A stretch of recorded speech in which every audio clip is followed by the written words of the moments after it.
পুরনোকে বিদায় জানিয়ে নতুন বছর বরণ করে নিতে বর্ণাঢ্য আয়োজনে সারা দেশে পালিত হচ্ছে বাঙালির বর্ষবরণ উৎসব। প্রতিনিধিদের তথ্যে আরো জানাচ্ছেন তাহসিন তারিন। বাংলা বর্ষবরণ ১৪৩৩ উপলক্ষে ময়মনসিংহে বৈশাখী শোভাযাত্রা অনুষ্ঠিত হয়েছে। এতে অংশ নেন বিভিন্ন শ্রেণী পেশার মানুষ। নানা কর্মসূচির মধ্য দিয়ে নাটোরের গুরুদাসপুরে পালিত হচ্ছে বাংলা নববর্ষ। সকাল ৮টার দিকে জেলা প্রশাসনের আয়োজনে বৈশাখী শোভাযাত্রা বের করা হয়।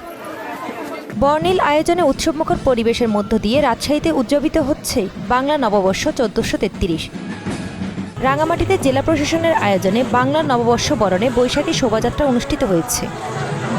নববর্ষ বরণে উৎসবের নগরীতে পরিণত হয়েছে খুলনা। পুরাতন গ্লানি মুছে ফেলে নতুনকে বরণ করে নিতেই উৎসবের আমেজ চারদিকে।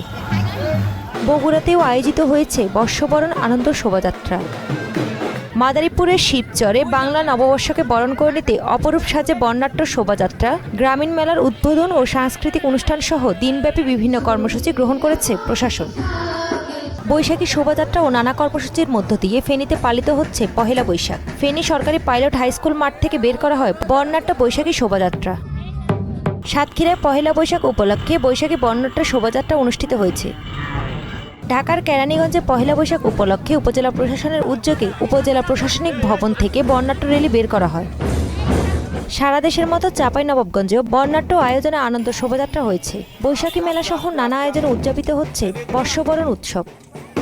নীলফামারীতে বৈশাখী শোভাযাত্রা জেলা প্রশাসকের কার্যালয় হতে সকাল 10টায় প্রধান সড়ক প্রদক্ষিণ করেন। নানা আয়োজনে বান্দরবানে পালিত হচ্ছে বাঙালি প্রাণের উৎসব বর্ষবরণ। উৎসবকে ঘিরে ছিল বৈশাখী শোভাযাত্রা ও সাংস্কৃতিক অনুষ্ঠান। বাঙালি চিরায়ত ঐতিহ্য আর উৎসবের আমেজে যশোরে জাঁকজমকপূর্ণভাবে উদযাপিত হচ্ছে বাংলা নববর্ষ। তাহসিন তারিন, মোহনা সংবাদ।